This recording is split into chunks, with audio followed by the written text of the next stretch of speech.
عبد الله بن عمر رضی الله عنه فرمای چې یو ورځ رسول الله مبارک زمونږ ته تشریف راوړی و. په هغه وخت کې زه ماشوم وم، نو وایي ما ته چې کوم دی خپلې مور اواز وکړو بچیه راشه مم واخله.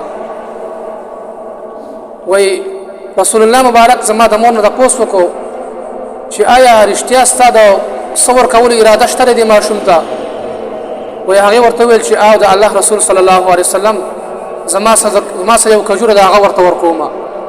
نو پیغمبر علیه الصلاة والسلام وفرمایل خبردار که چېرته ستا دا اراده نه وي دا هم په دروغو کې راتله، ستا په عملنامه کې دروغ لیکل کېدل.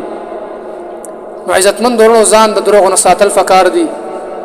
امام بخاري رحمه الله مبارک راځي چې دا یو کس ته راغو دې دپاره چې د هغه کس نه احادیث را نقل کړي چې کله دا هغه کس ولیدو نو د هغه کس نه اس تښتېدلی دی، دور ته صادر نیولی دی.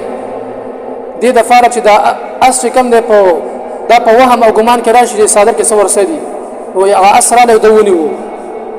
وایي چې ده ونیو نو امام بخاري رحمه الله د هغه نه تپوس وکړو اکان معک شاعرا، آیا ستا سره په دې صادر کې وربشې وي؟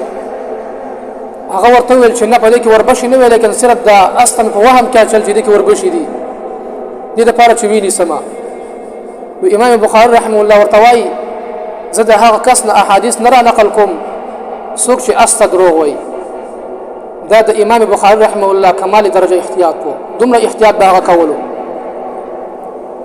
نو عزتمند ورونو دروغ ویل ګناه کبیره ده، شریعت کې د دروغ ویلو نه منع راغلی ده.